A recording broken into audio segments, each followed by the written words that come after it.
मैं आपका धर्म सर। आप सभी लोगों का हमारे चैनल में स्वागत है। और जो बच्चे नए हैं वो हमारे इस वीडियो को देखने से पहले उसे लाइक करें, शेयर करें, कमेंट करें, सब्सक्राइब करें तथा बेल आइकन को जरूर। बच्चों, आज धमाल होने वाला है। आज हम अपना एक्सरसाइज 1.2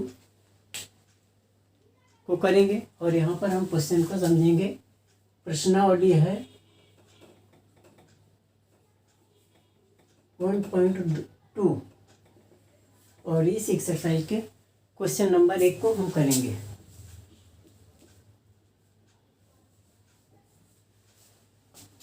बच्चों, इसमें अभाज्य गुणनखंड के रूप में व्यक्त करना है क्वेश्चन, और ये आंसर है। पहला क्वेश्चन है, निम्नलिखित संख्याओं को अभाज्य गुणनखंडों के रूप में व्यक्त करें। तो हमें क्या करना है, इनको गुणनफल के रूप में करना है। तो पहली संख्या है 140। क्वेश्चन आप उतार लेंगे, क्वेश्चन में नहीं उतार रहा हूँ। और 140 को आप तोड़ेंगे तो ये होगा 2 सत्ते 14, 35, 7 बार में जाएगा, फिर 7 से कट जाएगा। तो ये हो गया 2 गुणे 2 गुणे 5 गुणे 7 बराबर 2 की घात 2 गुणे 5 गुणे 7।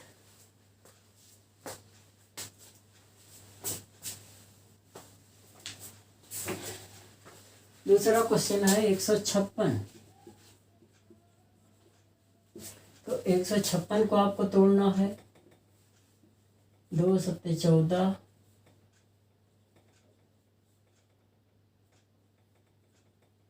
ये कट गया।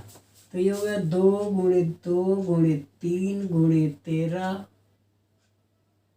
और बराबर हो गया 2 की घात 2 गुणे 3 गुणे 13।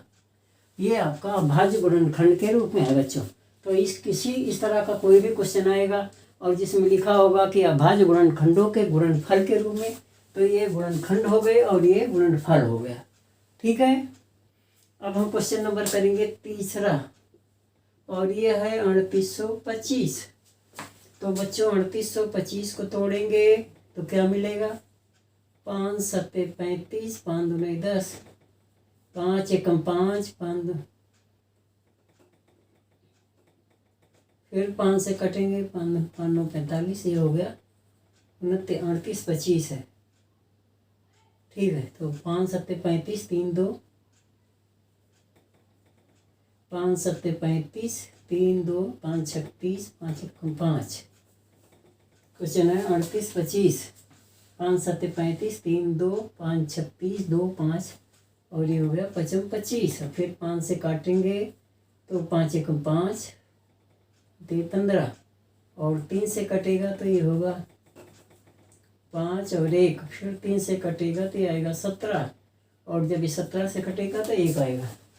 तो ये आपका हो गया 3 गुणे 3 गुणे 5 गुणे 5 गुणे 17। तो बराबर हो गया 3 की घात 2 गुणे 5 की घात 2 गुणे 17।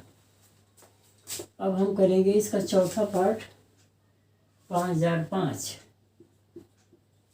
तो 5005 को आप तोड़िए बच्चों। जब तोड़ेंगे आखिरी में 5 है तो 5 से कटेगा, 5 से कटेगा नहीं, 3 से कटेगा नहीं, अब ये 7 से कटेगा।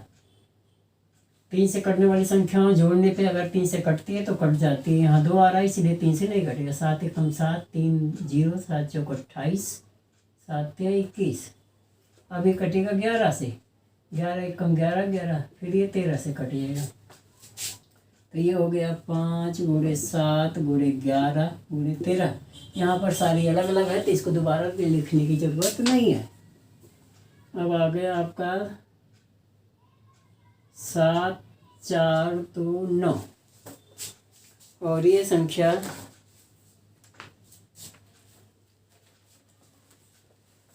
7 4 2 9, 7 4 2 9। 5 से कटेगा नहीं, 3 से कटेगा ही, 9 2 11, 4 15, 7 22 नहीं कटेगा। 7 से 7 2 70, 7 6 42, 7 से नहीं कटेगा, 9 से नहीं कटेगा, 11 से भी नहीं कटेगा। इसका और इसका अंतर 0 नहीं आ रहा। 7 4 11, 9 2 11, 11 0 हो गया। 11 9 2 11, 7 4 11 74, 29 है।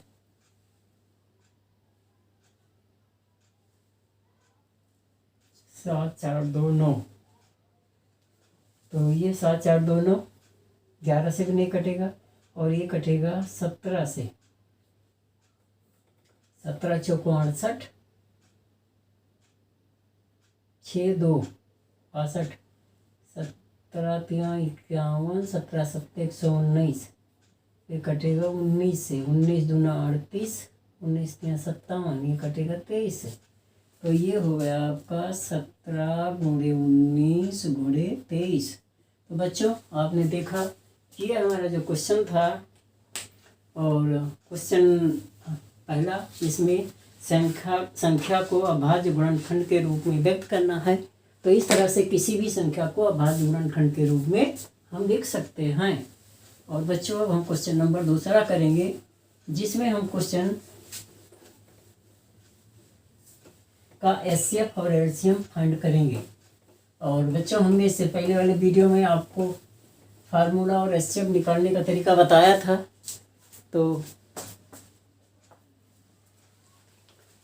आपको पता है किस तरह से हम एचसीएफ निकालेंगे।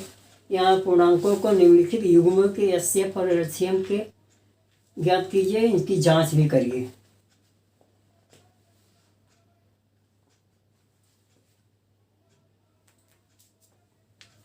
चलिए क्वेश्चन नंबर ये 2 है।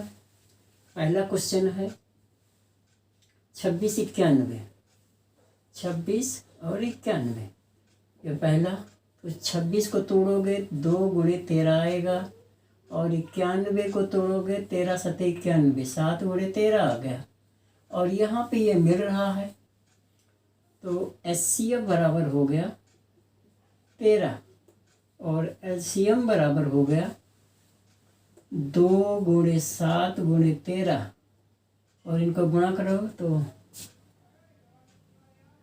7 दूनी 14, 14 3 42, 14 कम 14 4 18, 182 एलसीएम। और ठीक है, और इसके बाद इसकी जांच भी करना है। तो जांच, तो 26 गुणे 91, और इसको आप गुणा करो।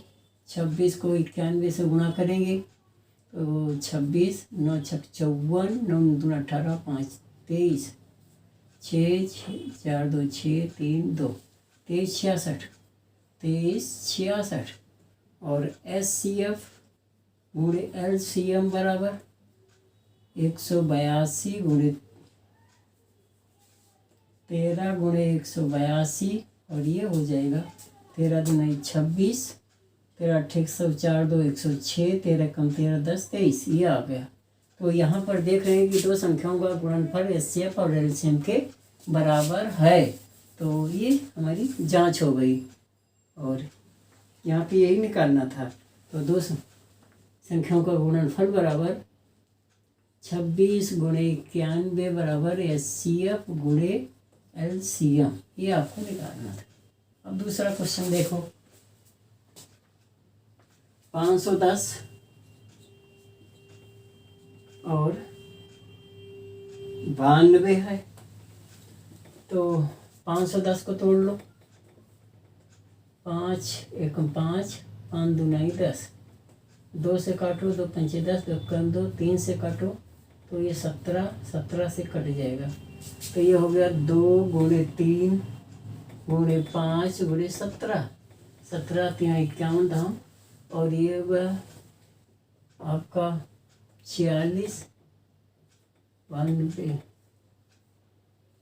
23, तो 2 गुणे 2 गुणे 23, इसमें एचसीएफ आपका ये आ रहा है। तो एचसीएफ बराबर 2, एलसीएम बराबर, इनको ले लो 2 गुणे,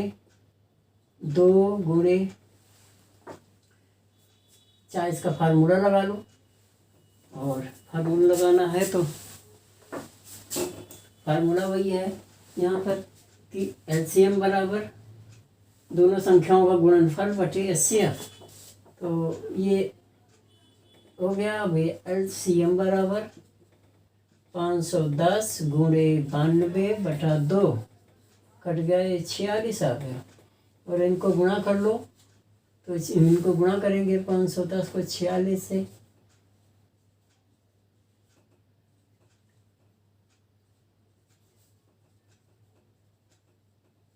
23,460। तो ये आ गया 23,460। अब 510 गुणे 92, तो इनको गुणा करो, तो 510 और 92 को गुणा करेंगे,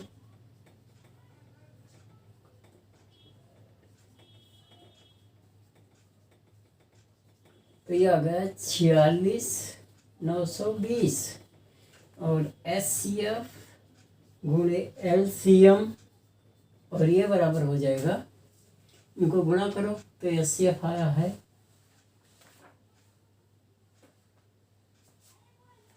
2 और गुणे 2346, 2346 0,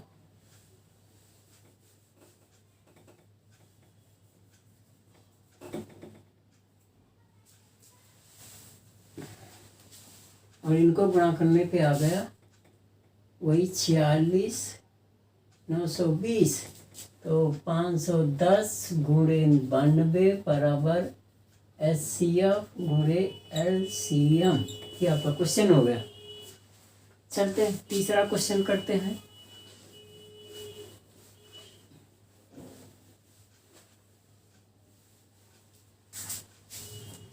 यहाँ पर आपको जांच लिखना है, ये है जांच। ये क्वेश्चन है 336 और है ये 54। तो इनको भी तोड़िए आप।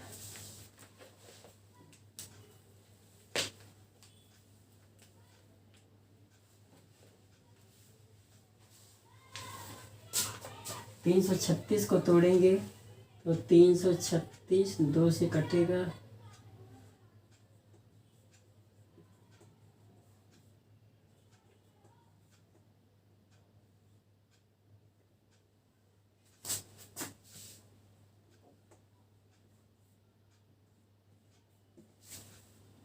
2 गुणे 2 गुणे 2, 1 2 3 4,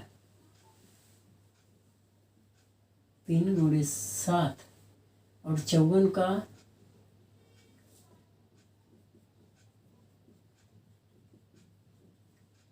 और इसमें आपको कॉमन क्या आ रहा है, एक तो ये कॉमन आ रहा है और एक ये कॉमन आ रहा है।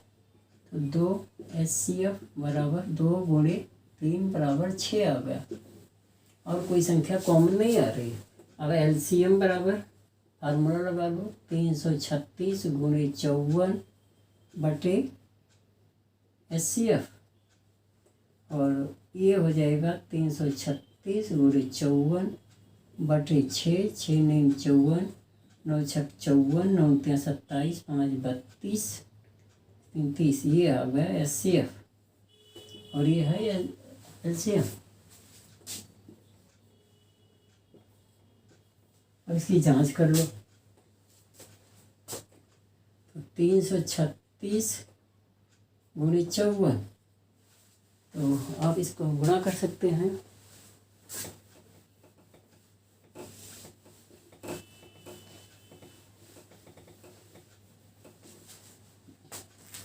तो इसमें आप गुणा करेंगे तो 336 को 54 से गुणा करेंगे, 4 6 24, 4 3 12 तो 14, 15, 5 6 30, 3 18, 16, ये 4 4 3 18, 344, और ये हो गया 18 344। और SCF गुणे LCM ये बराबर हो गया 6 गुणे 3024। तो ये बराबर हो गया 6 चौक 24, 6 2 12 तो 14,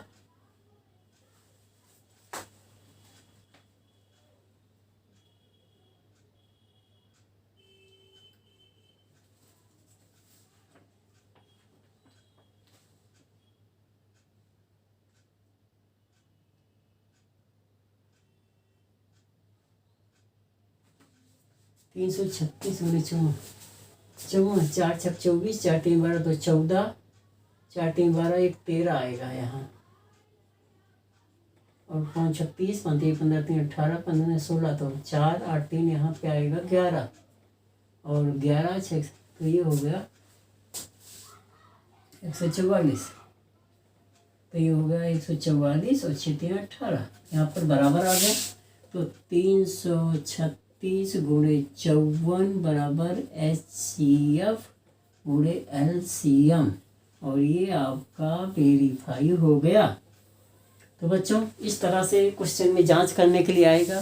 पहले HCF निकालना है गुणनखंड विधि से, फिर HCF निकालना है, और फिर उसके बाद उन संख्याओं को गुणा कर लेना है, HCF LCM को गुणा करना है, और गुणा करने पे दोनों आंसर बराबर आता है तो हमारा आंसर दोनों HCF LCM भी सही है और उसका आंसर भी सही है। तो इस तरह से हम क्वेश्चन नंबर 2 में हमने ये दो संख्याओं के लिए केवल ये जो फार्मूला हमारा केवल दो संख्याओं के लिए लागू है, दो से अधिक संख्याओं के लिए ये फार्मूला लागू नहीं है, क्योंकि वहाँ पर HCM डबल होता है।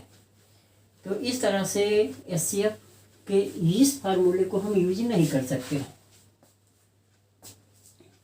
चलिए क्वेश्चन नंबर 3 करेंगे। क्वेश्चन नंबर 3 है, इसमें है अभाज्य गुणनखंड विधि द्वारा निम्नलिखित संख्याओं का HCF LCM ज्ञात करना। सवाल वही है, क्वेश्चन आपको क्वेश्चन करना है। क्वेश्चन नंबर 3 आप उतार लेना किताब में, मैं उतारूंगा नहीं, क्वेश्चन बड़े बड़े हैं हिंदी में इसलिए उतारना नहीं है। तो 12 बराबर हो गया 2 गुणे 3, और 15 बराबर है 3 गुणे 5, और 21 बराबर है 3 गुणे 7। तो आप यहाँ पे देख रहे हैं कि 3 इसमें कॉमन आ रहा है और कुछ कॉमन मिल नहीं रहा है, तो HCF बराबर हो गया 3, और अब LCM निकाल लो। तो इसमें जो हाईएस्ट होता है LCM में वो लिया जाता है। तो यहाँ 3 सब में आ रहा है, 2 बार है, तो 2 गुणे 2 गुणे 3 गुणे 5 गुणे 7, तो 2 दूने 4 3 12 25 60 420 हो गया, और ये आपका HCF हो गया, LCM होगा। और ये बच्चों इसमें ध्यान रखना है आपको कि जो संख्या तीनों में कॉमन होगी वही HCF होगा, और जो सबसे छोटी पावर होती है तीनों में सेम संख्या में वही उसका HCF होता है, जो लार्जेस्ट होता है वो LCM लेके मल्टीप्लाई करेंगे तो LCM आ जाएगा। तो 17 को लिखेंगे 1 गुणे 17, 23 को 1 गुणे 23, और 29 को लिखेंगे 1 गुणे 29। तो यहाँ पर जो है HCF ये और ये मिल रहा है, तो HCF तो हो गया 1, और LCM क्या है, जो एक अकेला है उनको सबको उतारना है, और इनको गुणा कर लीजिए आप। तो ये वो 17 3 51, 17 दूने 34, 5 39 गुणे 29, और इनको गुणा करने पे जो आएगा वो आपका आंसर हो जाएगा, और ये LCM हो जाएगा दूसरा।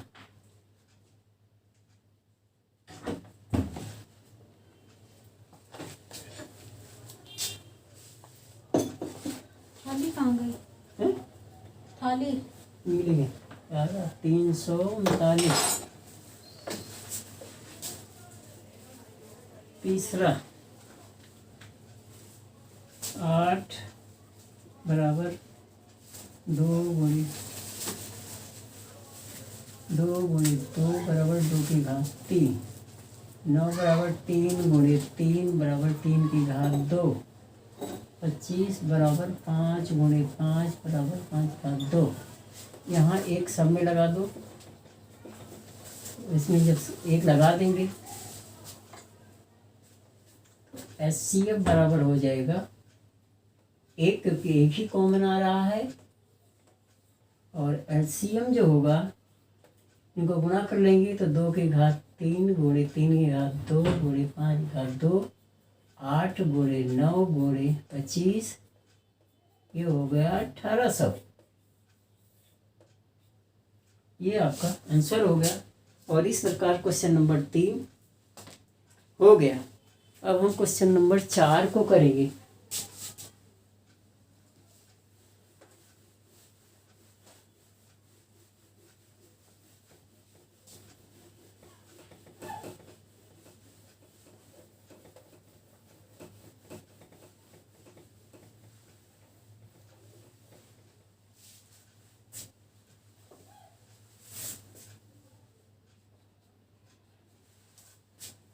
चार, यहाँ पर HCF 306657 बराबर 9 है और LCM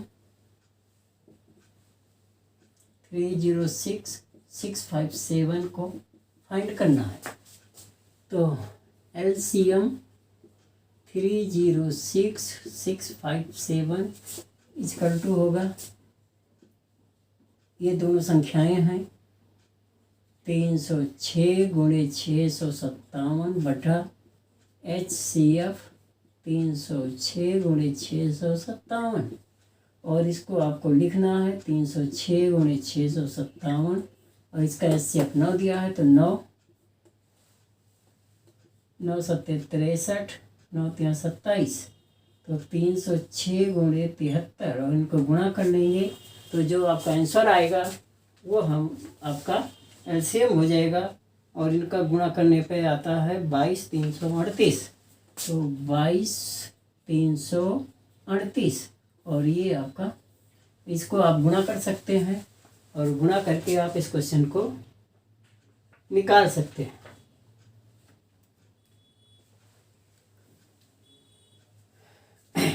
अब बच्चों हम क्वेश्चन नंबर 6 करेंगे। 5 सबसे लास्ट में करेंगे 6 7 करने के बाद। क्वेश्चन नंबर 5 है और क्वेश्चन नंबर 5 ये है, पहले हम 5 करेंगे, 6 करेंगे, फिर उसके बाद हम 7 करेंगे, तो फिर करेंगे। आपका क्वेश्चन नंबर 6 है और इसमें देखिए कि 7 गुणे 11 गुणे 13 जमा 13।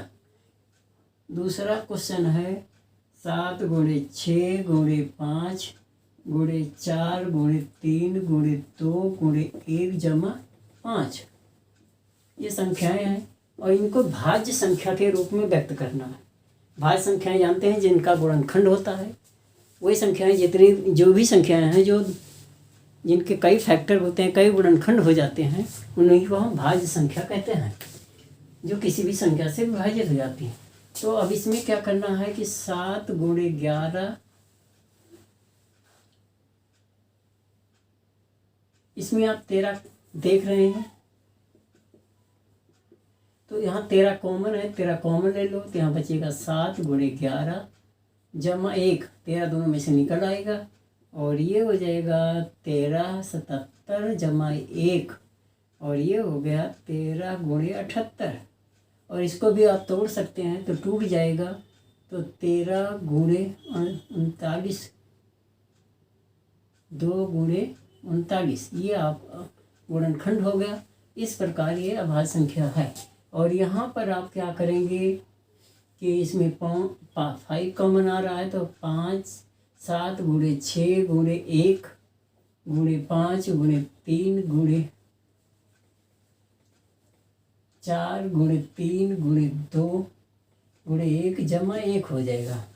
ये हो गया 5 और यहाँ हो गया 7 6 42 2 3 6 6 चौक 24 तो ये हो गया 42 गुणे 24 जमा 1 और ये है, आपको गुणा कर लो 24 और 42 तो 4 दूनी 8 4 चौक 16 2 दूनी 4 2 चौक 8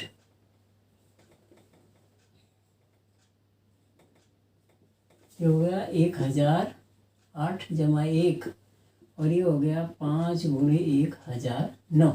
इस प्रकार दोनों संख्याएं भाज्य संख्या हैं। दोनों में देखो गुणनखंड आ गया, तो इस प्रकार दोनों संख्याएं भाज्य हैं।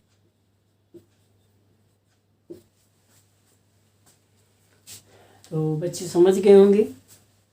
अब हम क्वेश्चन नंबर 7 को करेंगे। तो इस तरह का कोई भी क्वेश्चन आएगा बच्चों तो इसी मेथड से आपको करना है। और आप हमेशा मेथड को सीखें, विधि को सीखें, क्वेश्चन को याद मत करें। उसका क्वेश्चन हम याद नहीं कर सकते क्योंकि इतने क्वेश्चन हमारे पास हैं कि जिसको हम याद नहीं कर सकते। संख्या कुछ भी बदल के आ सकती है। तो इसीलिए आपको कोई भी क्वेश्चन करना है तो करने से पहले क्वेश्चन को समझना है। उनको जितना ज़्यादा आप समझेंगे उतना ही आपका क्वेश्चन आसान बैठेगा। इसमें एक है वृत्ताकार पाथ है और इसमें सोनिया और रवि है। ये 18 मिनट लेती है और ये 12 मिनट लेती है एक चक्कर में। तो कितने समय बाद तीनों एक जगह पे पहुंच जाएंगे, मतलब जैसे मान लो यहाँ से शुरू होते हैं तो कितनी देर के बाद ये पहुंचेंगे। यहाँ समय पूछा जा रहा है तो यहाँ कम से कम समय नहीं होगा, अधिकतम समय होगा। क्योंकि ये 2 चक्कर लगाए, 3 चक्कर लगाए, 4 चक्कर तो टाइम ज़्यादा होगा। तो यहाँ पे लिखेंगे सोनिया द्वारा एक चक्कर लगाने में लगा समय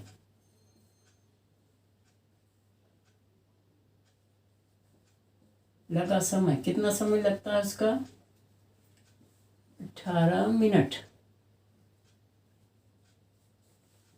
रवि द्वारा एक चक्कर लगाने में लगा समय बराबर 12 मिनट। अब आप देख रहे हैं दोनों, इसका एलसीएम निकालो तो 18 बराबर हो गया 2 गुणे 3 गुणे 3, 12 बराबर हुआ 2 गुणे 2 गुणे 3। इसमें एचसीएफ क्या आ गया 3 आ गया और ये 2 आ गया। तो 2 गुणे 3 बराबर 6 हो गया। एलसीएम क्या होगा 18 गुणे 12 बटे 6, 6 दूनी 12 बराबर 36 हो गया। ये 36 मिनट के बाद 18 दूनी 36, 2 चक्कर इसका हो जाएगा, 3 चक्कर इसका होगा और तीनों यहाँ पहुँच जाएगा। तो ये आपका आंसर हो गया कि 36 मिनट में वो दोनों एक जगह पे पहुँच जाएंगे। तो ये आपका क्वेश्चन है। और इस तरह से कोई भी क्वेश्चन आएगा जहाँ अधिकतम समय दिया पूछेगा वहाँ पे एलसीएम निकालना है, कम से कम समय के लिए एचसीएफ निकालना। चलिए अब क्वेश्चन नंबर हम 5 करते हैं जो कि सबसे इम्पोर्टेंट है और इस क्वेश्चन को हम करेंगे।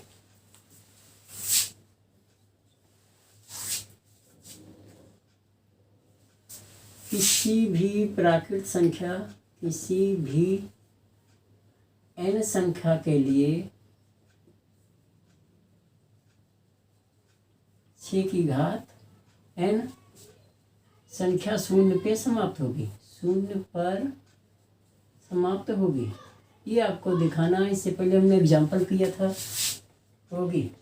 अब सबसे मेन बात है बच्चों कि 0 पे से समाप्त होनी संख्याएं हमारी कौन कौन सी हैं। 10 हैं, 20 हैं, 30 हैं, 40 हैं, 50 हैं, 100 हैं, 200 हैं, 1000, 2000, इस तरह बहुत सारी संख्या हैं। तो किसी भी संख्या को ले सकते हैं। तो 10 लो, 20 लो, 30 लो, 50 लो, 100 लो, इस तरह से। तो 2 गुणे 5 हुआ, 2 गुणे 2 गुणे 5 हुआ, 2 गुणे 3 गुणे 5 हुआ, 2 गुणे 5 गुणे 5 हुआ, 2 गुणे 2 गुणे 5 गुणे 5 हुआ। अब सब में 5 आ रहा है। कहने का मतलब कोई भी संख्या अगर 0 पे समाप्त होगी तो उसका गुणनखंड जो होगा वो मतलब वो संख्या जो होगी वो 0 पे समाप्त होगी। जहाँ यहाँ क्वेश्चन और है जहाँ n प्राकृत संख्या है। ये ध्यान रखना कि ये प्राकृत है। प्राकृत संख्या 0 पे शुरू होती है। तो यदि n प्राकृत संख्या है तो n बराबर 1, 2, 3 इस तरह से कुछ भी ले सकते हो। तो 6 की घात n बराबर 6 की घात 1 बराबर 6 और ये हो गया 2 गुणे 3। 6 की घात n बराबर 6 की घात 2, मतलब आप इसमें n बराबर 2 ले लो, n बराबर 1, 2, 3। तो ये हो गया 6 गुणे 6 और ये हो गया 2 गुणे 2 गुणे 3 गुणे 3 और 6 की घात 3 ले लो। तो 6 गुणे 6 गुणे 6 बराबर 2 गुणे 2 गुणे 2 गुणे 3 गुणे 3 गुणे 3। अब हम इसके आगे नहीं लेंगे, क्यों नहीं लेंगे, क्योंकि क्वेश्चन तो चाहिए इतना, इसको पढ़ते जाओ वही आएगा। तो यहाँ पर आप देख रहे हैं कि यहाँ पर कहीं भी किसी क्वेश्चन में गुणनखंड 5 नहीं आया, जबकि 0 लाने के लिए 5 का होना जरूरी है। फिर से समझ लो, किसी भी संख्या में अगर 0 है, उसके आखिरी संख्या का अंक 0 है, तो उस संख्या में गुणनखंड 5 जरूर होगा, मतलब वो 5 से विभाज्य जरूर होगी या 5 के गुणनखंड में जरूर आएगा। यहाँ पर 6n है, 6 का गुणनखंड जो हो रहा है 6 की घात n बराबर है 2 गुणे 3 की घात n, मतलब इसका कोई भी गुणनखंड 5 नहीं आ रहा है। तो इस प्रकार किसी भी संख्या के लिए, किसी भी संख्या को 0 पे समाप्त होने के लिए उसका एक अभाज्य गुणनखंड 5 होना जरूरी है। निष्कर्ष,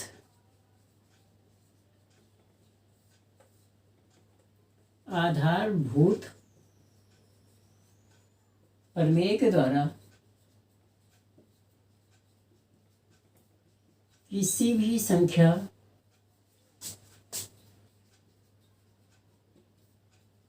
को 0 पर समाप्त होने के लिए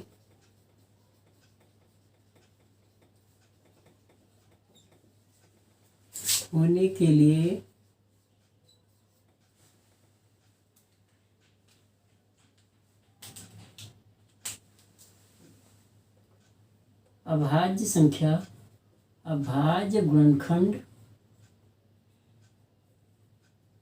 5 का होना जरूरी है।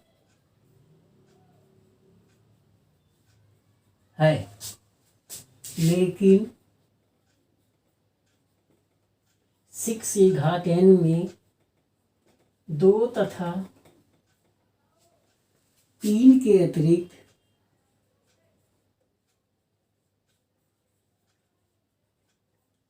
कोई अभाज्य गुणनखंड नहीं